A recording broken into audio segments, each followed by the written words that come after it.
want to talk about something I get asked to provide training sessions on a lot, and that is the subject of change. Now, the titles may vary. I've done anything and everything from adapting to change, leading change, managing change, becoming more change resilient. And then there's my personal favorite, embracing change, which makes me feel like we're just giving change a big hug. But regardless of what the title is, all of those trainings are focused on helping people cope better and process changes that they're currently dealing with or that they're getting ready to face. And just a quick disclaimer, there are thousands of books and articles that are devoted to this topic. There are certified change practitioners. There are people who run entire companies built around the change management process. So what I'm going to cover in this conversation is really just skimming the surface of the change management topic.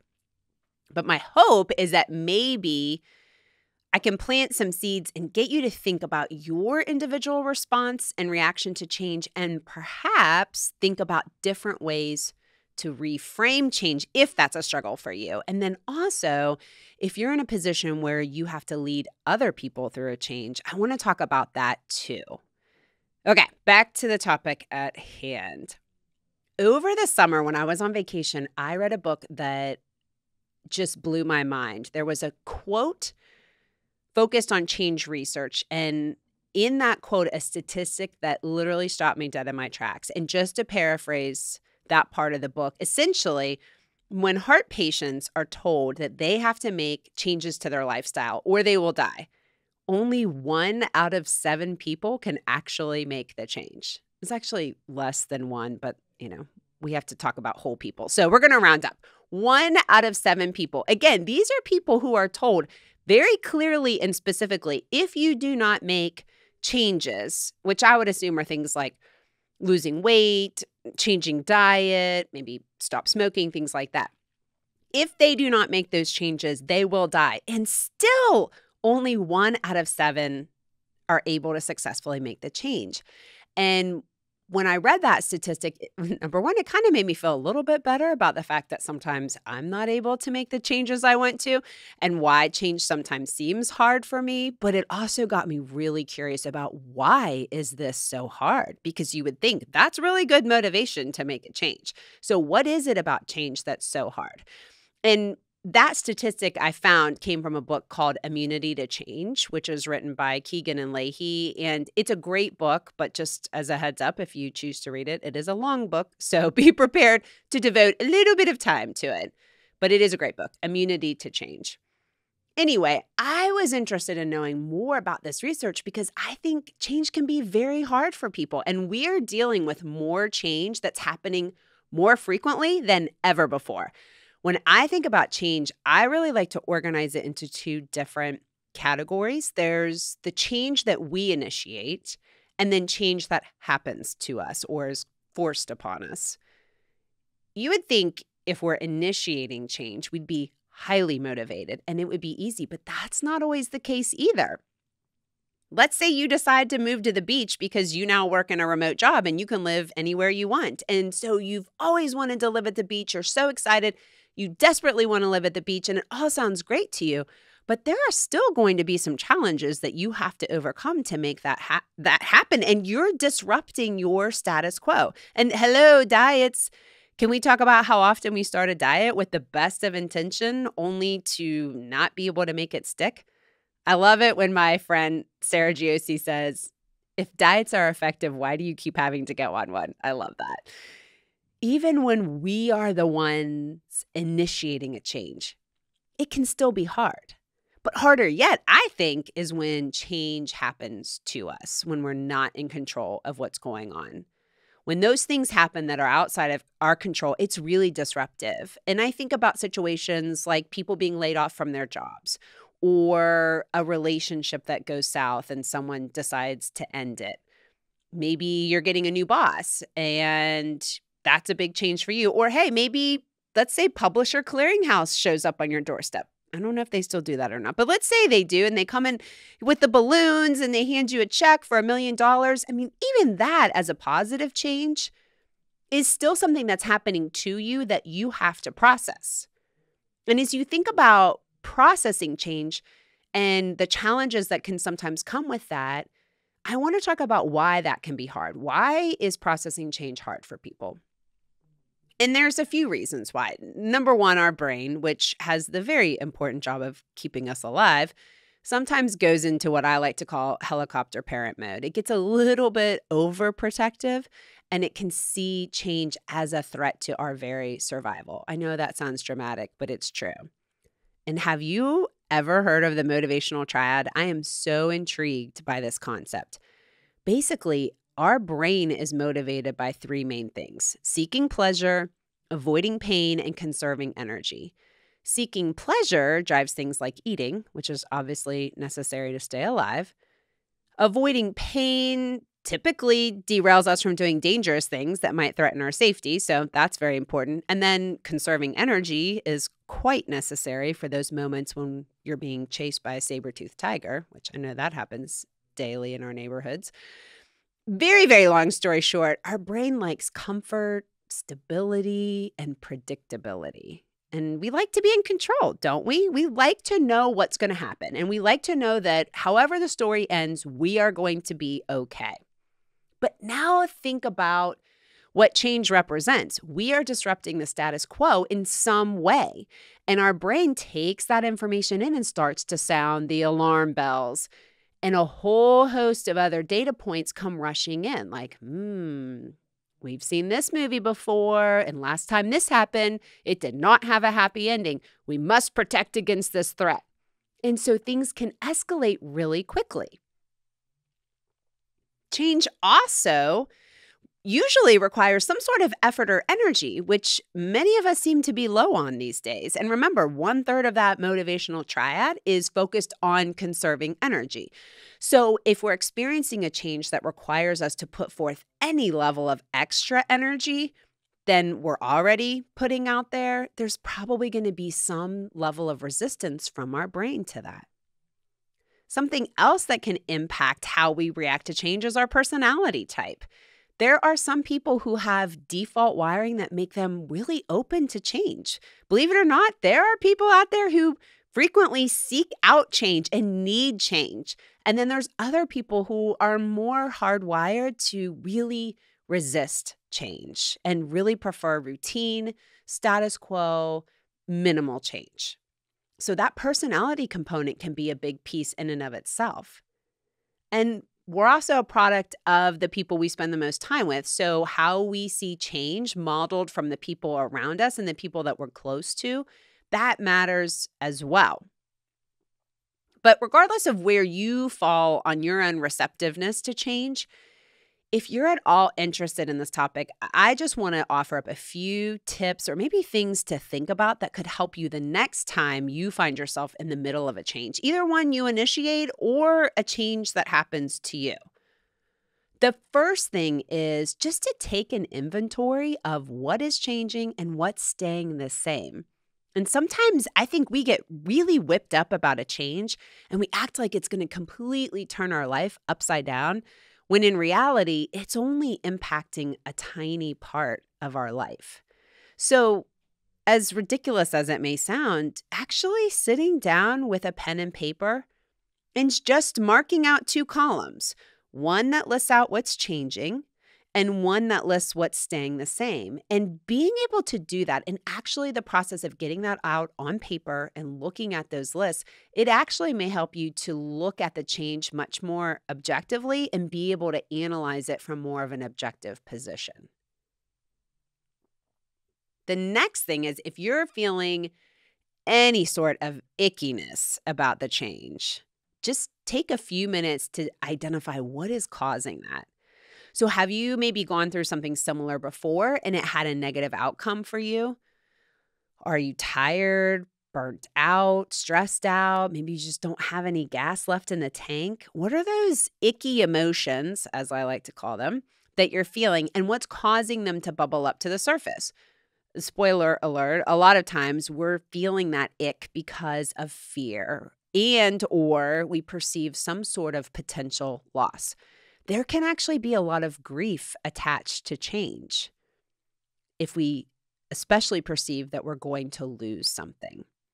So think about that worst case scenario that's running through your mind. What are you most worried about happening with this change? And then just identify what you have control over and what you don't. This one's tough.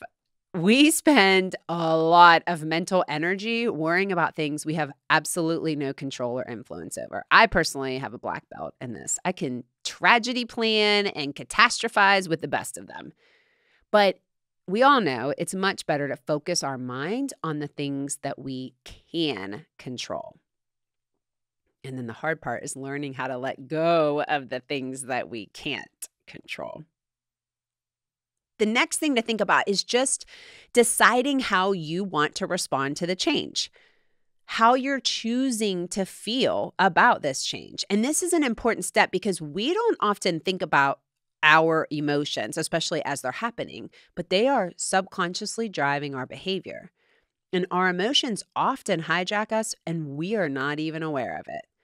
But we do get to decide, believe it or not, we do get to decide how we want to feel about things. So we can stare at a change coming our way and say, okay, I'm choosing to remain cautiously optimistic about this. Or, as silly as this sounds, I'm choosing to be bitter, anxious, and resentful about this change. Hey, if you're going to act bitter, anxious, and resentful, at least consciously choose that approach and then own it instead of acting like it but being completely unaware. So think about how you want to choose to feel and react to the change. You have that power. You have that ability to choose and make that decision for yourself. If you're having icky feelings about a change, I think it's also important to think about times you've successfully made a change in the past. So coming up with a short list of maybe 3 to 5 things you have successfully walked through, some sort of change in your life that you made it through to the other side, could be a change you initiated or even something that happened to you. I can give you one. If you're listening to this podcast, then that means you successfully survived one of the toughest and longest periods of change, the COVID-19 lockdown and pandemic. And remember me saying our brain likes stability and predictability, safety and control? Do we have any of that? No. There was so much change, so much loss, both of loved ones and also grief associated with lost memories, lost experiences, loss of normalcy, and that list just goes on and on and on. So if you're feeling like you're walking around a little bit bruised and battered from the past 2 years, yeah, it's been tough, but you made it through and you probably came up with your own strategies for coping and surviving with all of the mini changes that were associated with this one big, massive change we were all experiencing and all going through.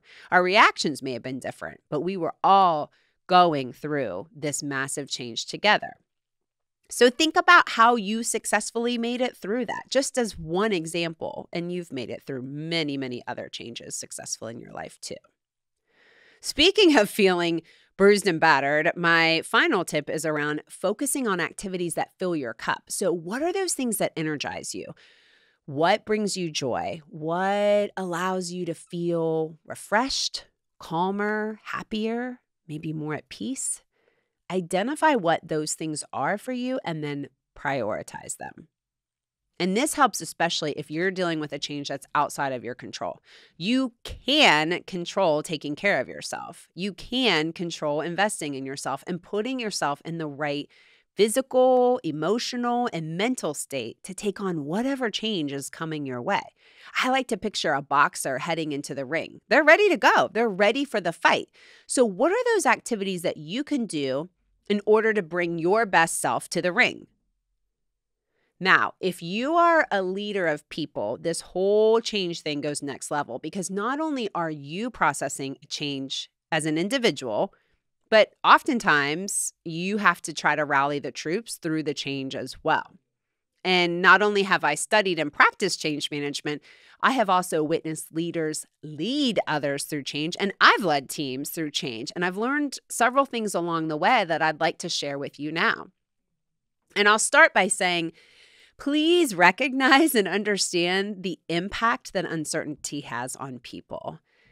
That's why I started this conversation with our own individual reactions to change. And just to summarize that part again, let me say we don't like uncertainty. Your level of communication in times of change needs to be frequent.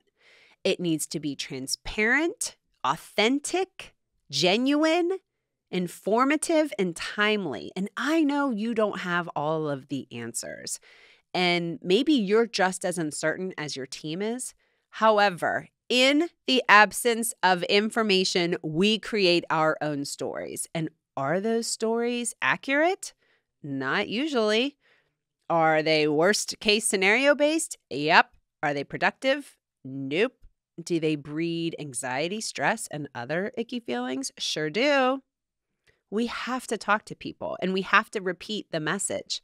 One and done does not cut it. And I have seen this a lot.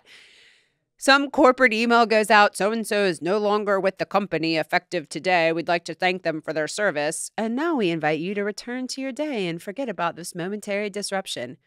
Meanwhile, that's a change. Maybe I reported to so-and-so and now I have a million questions. What about me? This change impacts me. What does this mean? And then we're just sent an email. That's not enough.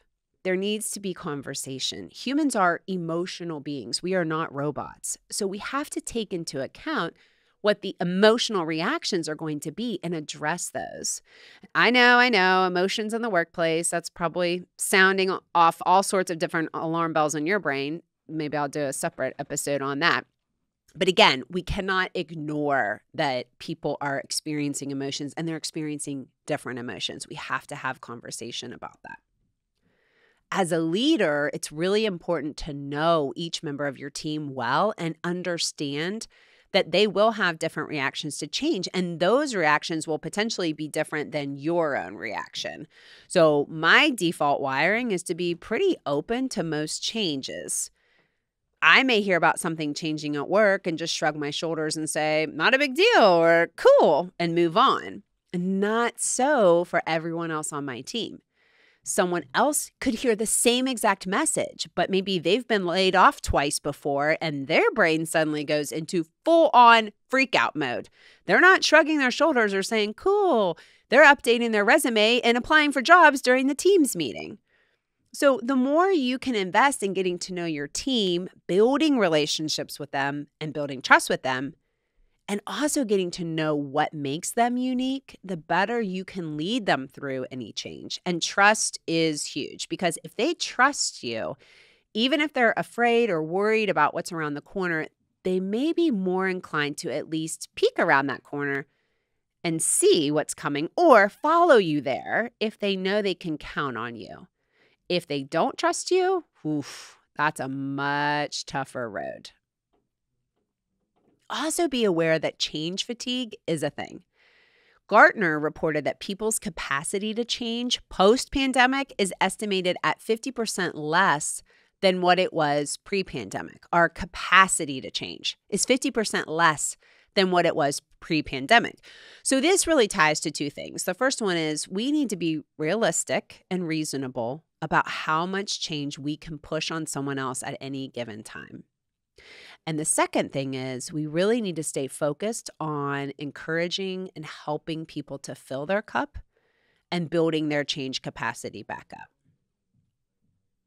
Another tip and something to think about is to be honest about what this change could mean, the positives and the outcomes. Now, I'm a hopeless optimist, so it's very easy for me to go into what I call benefits mode. Here, let me tell you all the ways this change will benefit you. Your life will be so much better. You're going to love this. It's going to be great.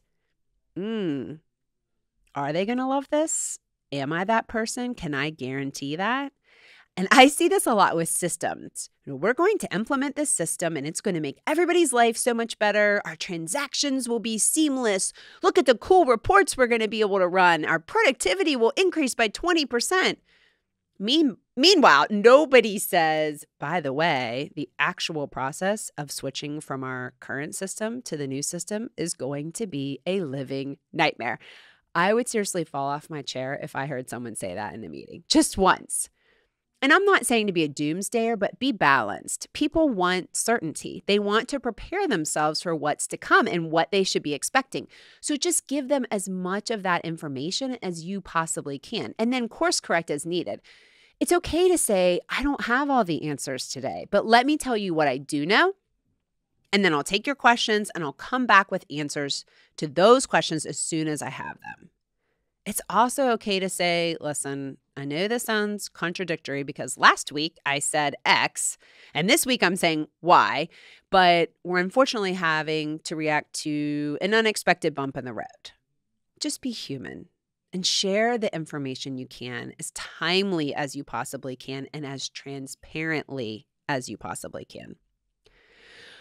One time I was listening to a change management training and the facilitator was walking through the different phases of change on the change curve, and at one point said, and in this section here, we just need to push people through this part as quickly as possible so they'll just accept the change and move on.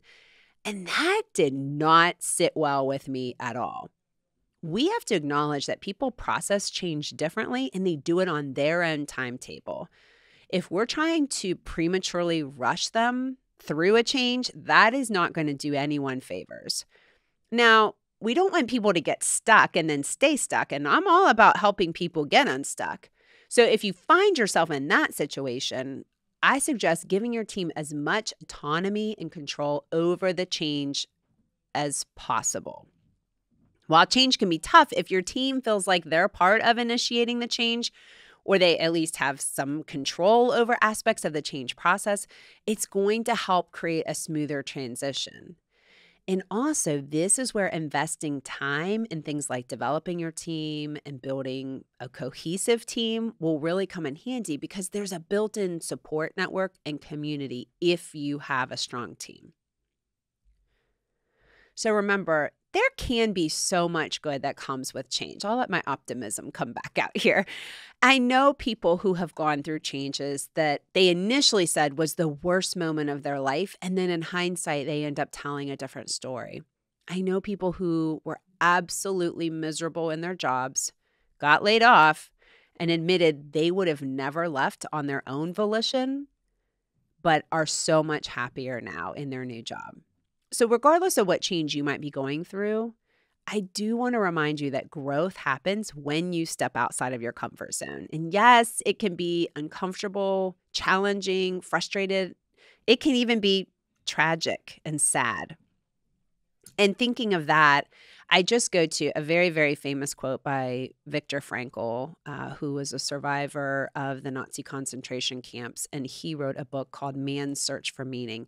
And in that book, I'll take this quote.